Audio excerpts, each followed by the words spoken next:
समस्तीपुर के मणिपुर में रामू, उसकी पत्नी कोमल और उसकी बेटी रहती थी।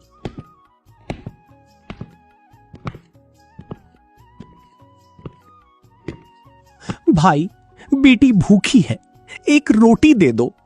आज दे देता हूँ, लेकिन कल से मत आना मांगने।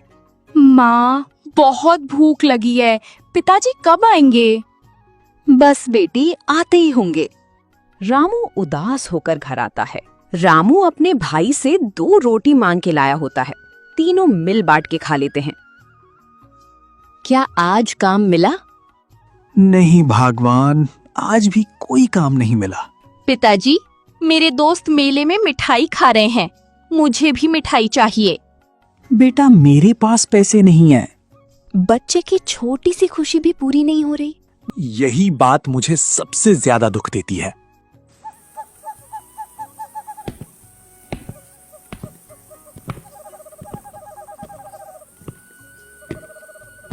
हे भगवान, मैंने मेहनत में कोई कमी नहीं छोड़ी, फिर भी मेरा परिवार दुखी है।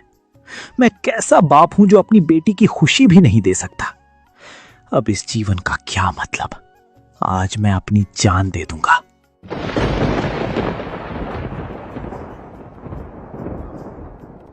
रुको रामू, तुम क्या करने जा रहे हो? तुम्हें पता है कठिनाइयों से भागना समाधान नहीं है।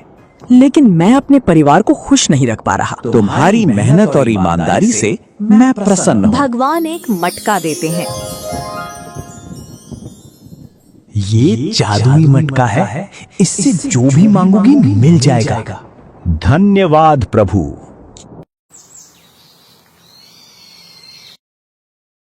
ये मटका कहाँ से लाए?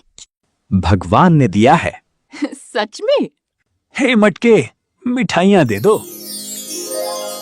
अचानक ढेर सारी मिठाइयाँ प्रकट हो जाती हैं। ये तो चमत्कार है। घड़ा, मुझे पिज्जा दो। पिज्जा आ जाता है। ये शाम देख रहा होता है।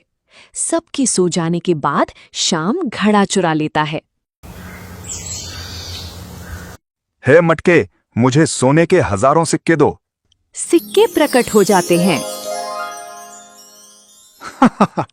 अब मैं गांव का सबसे अमीर आदमी बनूंगा। और सोना दो, और हीरे दो, और महल दो। मटका लगातार चीजें निकालता रहता है, लेकिन जितना का सामान होता है उतना का वस्तु भी गायब होता चला जाता है। उसका घर गायब हो जाता है और वो देखता रह जाता है। श्याम रामू को पुकारता है, रामू बाहर आओ, रोको इसे।